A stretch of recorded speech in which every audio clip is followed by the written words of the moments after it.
Buenas tardes, amigos, amigas, from Ixtlahuacán de los Membrillos. I'm here with a gentleman named Chris.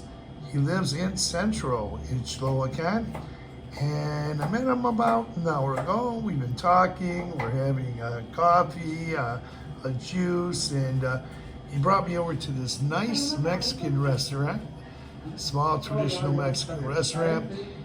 More about him, I was going to mention he's a retired teacher. He's been living in Ixtlahuacán Central for about 2 snowbird seasons. He has lived somewhere else in the lakeside area. We're going to talk about that too. He's got a disability and he's physically challenged and he uses walking poles, and he's going to talk about his life here in Mexico. So go ahead, Chris. Well, as you've said, I've been coming down here for a couple of seasons.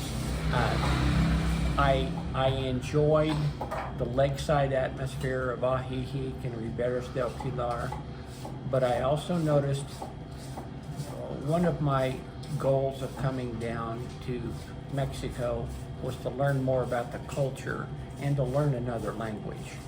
And it's wonderful down there, lakeside, but I know that I'm not interacting as much with the people of Mexico whenever I'm down there with so many other foreigners that speak English.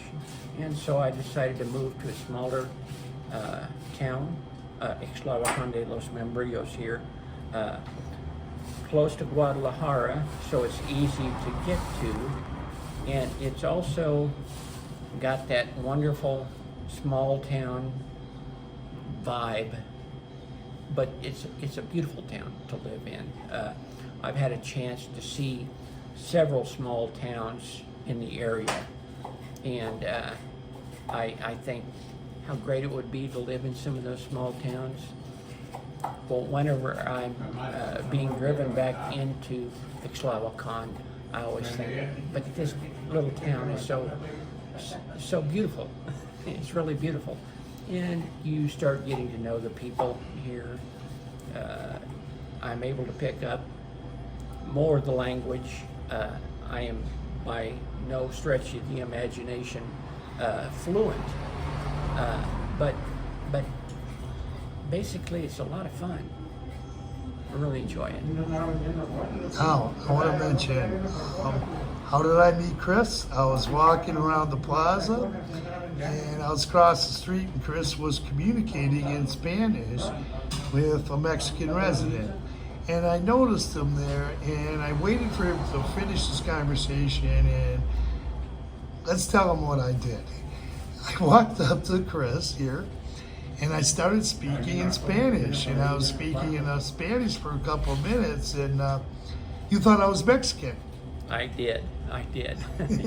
You fooled me.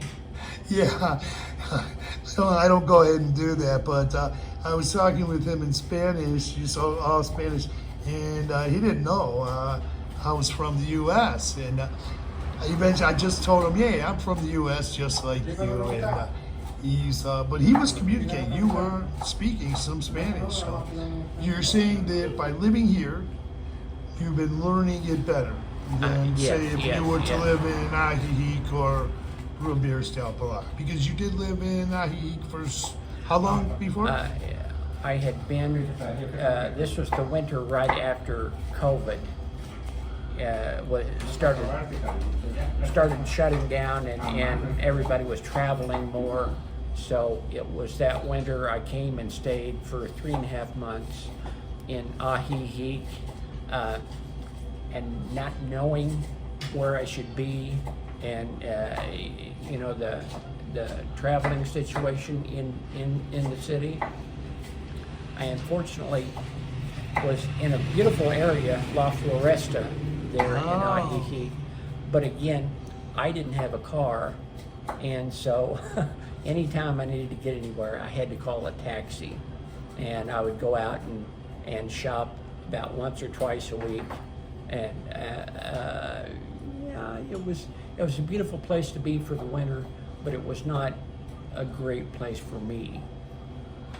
So I ended up the next year living at a place called the Penthouse in Riberas del Pilar.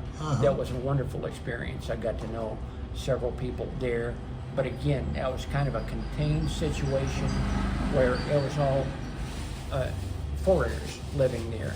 And again, I didn't get to practice the Spanish very much. And I met a few people from Mexico, but I just decided I was going to try to come live here in Ixtlahuacán, and I was able to. And yeah, so it's you're kind of more forced. Not I don't want to use the word forced, but you have to live here. You're saying you needed to pick up on more Spanish. There are people that live here that choose not to pick up on more Spanish. Are you talking about living in the town of In Ixtlahuacán? Ixtlahuacán. Yeah, And I've met a couple of them at least. I do know a few, and they seem like they get along fine. But again, it's something that I want to do. For one thing, it's good to keep your brain going.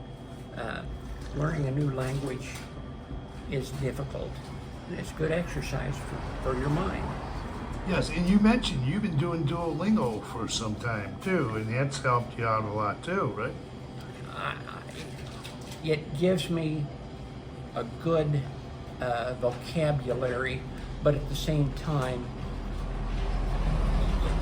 anytime I'm conversing with somebody that is fluent in Spanish, my mind, I'm having to translate in my mind, and so I'm going slow. I think that I talk rather slowly to begin with.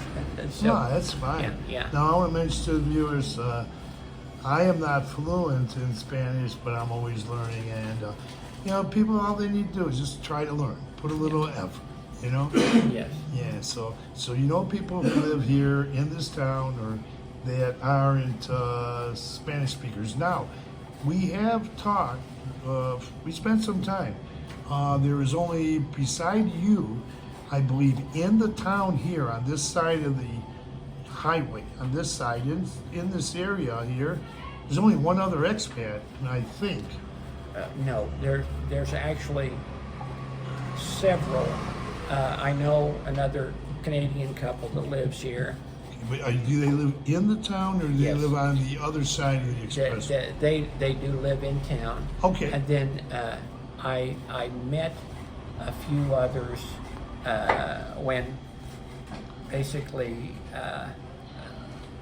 one of the professors at Guadalajara that works with several of the foreigners here in the community, she invited a bunch of us over.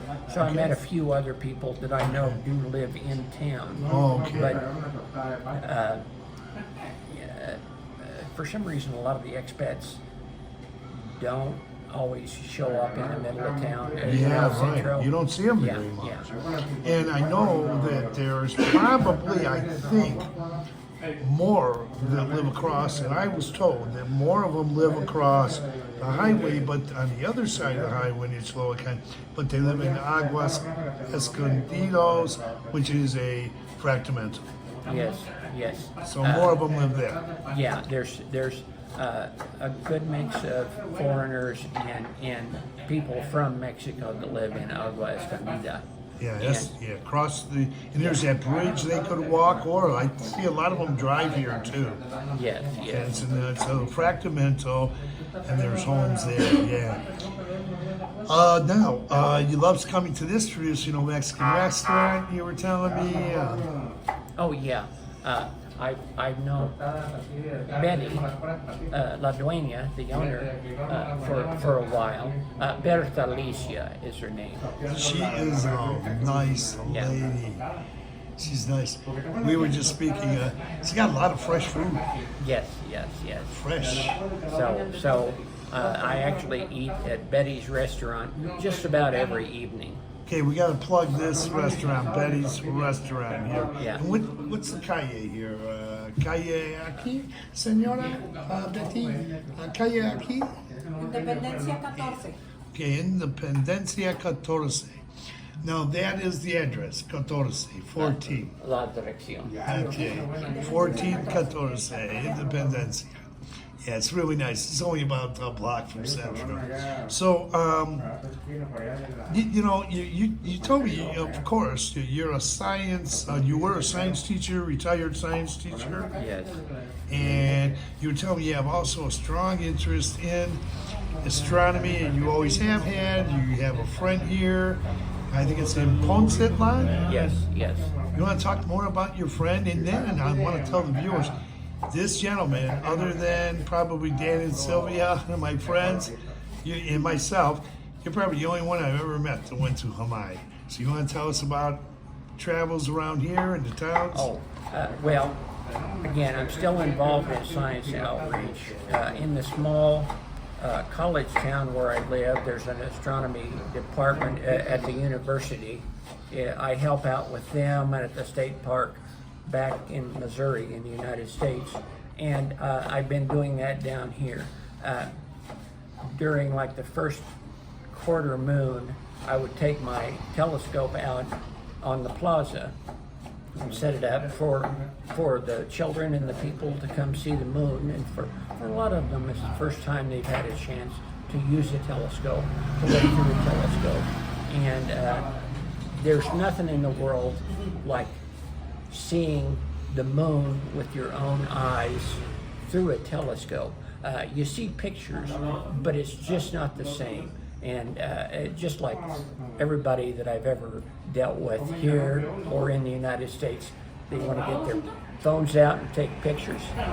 And it's kind of exciting. So anyway, with a friend of mine from Poncetlan, we try to go to some of the surrounding towns.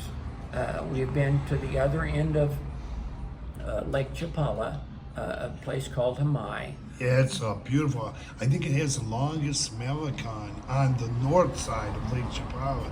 Yeah, but you were there. Yeah. The town is beautiful too. Yes. Oh, yes. So I was there at night, so I didn't get to see a lot of it, but enough of it that I could see that it was beautiful. No, we were talking beforehand, and your friend that you see in Poncetlan, he's a doctor. He's a dentist. Oh, he's a dentist. He's a dentist. You guys share the same interest in... Yes, now, I'm more of a visual astronomer. This gentleman is actually like an award-winning astrophotographer. So, and we have some similar telescopes. So we've developed a good friendship, and we keep in touch with each other. Okay, we're looking over here, and Betty, and okay. So you guys have that interest. So you met somebody, and he's a Mexican born. Yes, he's from Mexico. Okay. Now we did share. There is one other expat that I think we talked about. You know, I saw him. What a coincidence! I'm not going to get into saying his name. But he lives somewhere in the town here. Yes. And him and I just saw him right by the church earlier. Him and I lived in the same Airbnb in Ajijic before for a couple weeks at the same time. Yeah. But nice man. And you spent some time with him. Yes. I see him every so often. You know, in El Centro, you generally run into most of the people that are living here. Not all of them, but most of them. So, and like me, I don't see a lot of expats walking around. I saw a couple today. They live across the highway in Aguas Escondido. It seems like they just come here for a short time. They shop, and they get things, and they go back home. I think you mentioned it. Yeah. So probably, now another thing is cost of living here. You lived in Ajijic and Membrillos del Pilar. But we're also going to talk about handicapped accessibility. We'll talk about that. But cost of living, how do you find this compared to Ajijic and San Antonio or Membrillos del Pilar? Yeah, it is. The cost of living is much better here. The meals are not that much. Again, I live in a hotel room. and so I eat out all the time, and so I very much enjoy the cost of living here. You live in a nice place. They fixed it up. Yes. But, okay, now the cost of living, because I heard when I first came to this area that the further you go away, either way, east or west from Ahihi, is when you save money. And I gotta believe a lot of people, I shop here, and the cost of living here seems to be quite a bit better than Ahihi. Yeah. And I also want to mention to the viewers, this is a long interview, but stick with it because this might be the place you might want to come. And you're physically challenged. Yes, and that was one of the things that I was looking at with Ixtlahuacán de los Membrillos.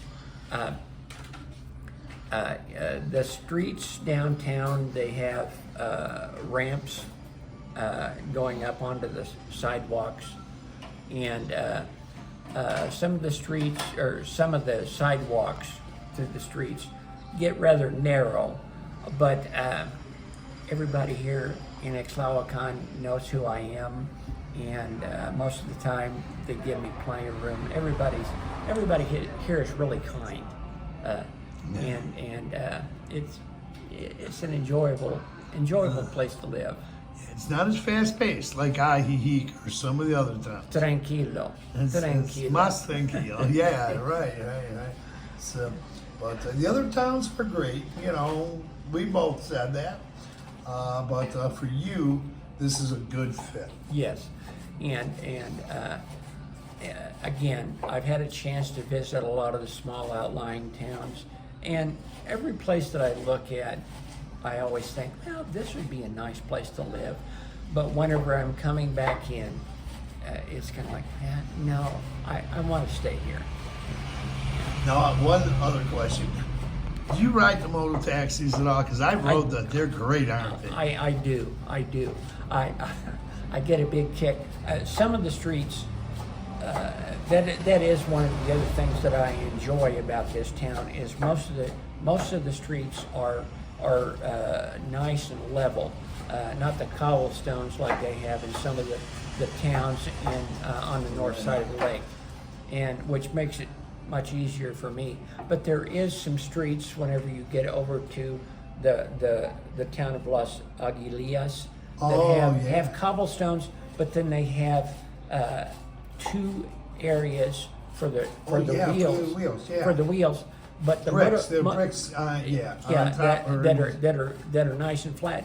But the moto taxis are three-wheeled, so you're gonna get some bumping in there. Yeah, but I did ride with a motor taxi even on full cobblestones. I've been up in the hills and around Centro before. Whenever I come here, I usually get it.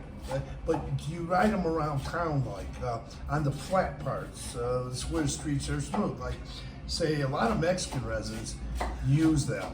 They're very inexpensive. Yeah. Do you ride those too? Yeah. And one of the first things that I did whenever I came here was I actually, a couple of different times, I hired some moto taxi drivers to actually just show me around town. I explained to them, this is what I will pay you if you'll take me just to show me more of your town. And that was one of the most wonderful things to do. This one gentleman, Rigoberto, was so proud of. He showed me his house, and he had a cow with a calf there, and I took a picture of him and put it in Facebook of him, holding his calf. And I got to see so much more of the town that I would have had no idea was there. There's a place up on the hill where they've got a well that the conquistadors put in. Maybe, you know what? And maybe we can get into a motor taxi and show me, because I don't know if I've been there yet. It's up the hills. It's somewhere up in the hills, and it's been a year since I've been there. And it was kind of like there's a bunch of gentlemen that were sitting outside there, and they took this plastic bucket and lowered it down in the well and brought it up and gave me a drink of this water from up there, and it was delicious. And then they had some sort of something that they made with peanuts and chili and some liquids in there. I think some lime and stuff. And I was just kind of a little bit leery about it, but it was delicious. It was delicious. Okay, try new stuff. Yeah. Well, this is a 20-minute interview. It's been a long interview, but it's been, I've had fun doing this. Okay. I had fun. I want to tell the viewers that I had a good time. Chris and I spent an hour together. He's an interesting man, retired science teacher, and he's down here living comfortably, and despite your physical handicap, which do you want to talk about that? Oh, Real quick? I'm not sure how much you want to know. It affects my long nerves. So basically, the nerves to my hands and feet die, and then it causes atrophy in the muscles. So I don't have very good balance. So I also you want to show us your hiking pose? Yeah, and then I also have braces on my lower legs Okay, that was to keep my feet from flopping down. Yeah. And so, and I don't have very good balance. I just use these for balance. Now you're saying, so this is definitely a good town for you for many reasons, but Yeah. one is My physical disability. yeah. So I want to say, Chris and I are gonna. There's some fruit in front of us. Betty gave us some fruit. Muchas gracias, señora. Malone. Melona. See, okay, so melon, and we're gonna sit down and chat some more, and I might even have something to eat. I ate earlier today, but I want to say thank you so much, Chris, and muchas gracias, Betty. And the name of the restaurant again is Betty's Restaurant. Betty's Restaurant on Independencia 14, número 14. So, Sí, serán muy bienvenidos. sí, Cuando okay, gusten, aquí okay. Estamos a la orden. See, okay, come down and maybe we'll do an interview someday or a couple of weeks, who knows, when I got time. But it's a long interview. I want to say thank you, muchas gracias, for her hospitality, and thank you, Chris. I told Chris we'll hang out together. I got a car. Maybe we'll take him back to Ajijic, show him around there a little bit more. You see the changes lately over there? I have. Okay. Yeah. Okay, so you get around on the bus too. A little bit. I did more of that last year, but I generally have people that I can bum rides from. Okay. I just met one more. Oh yeah, he's got one more. So with that, thanks for reviewing. You retired in Mexico. You're a snowbird. Yeah. I'm wants a snowbird right now. Snowbird right now, but Yeah. he's gonna be maybe coming to stay full time. I want to say thank you very much for doing this again. And Well, thanks for having me. hey, thanks for having me, man. It's company for the last hour and a half. Very interesting man. Okay, adios to the viewers. Hasta luego. Hasta luego. Okay, adios.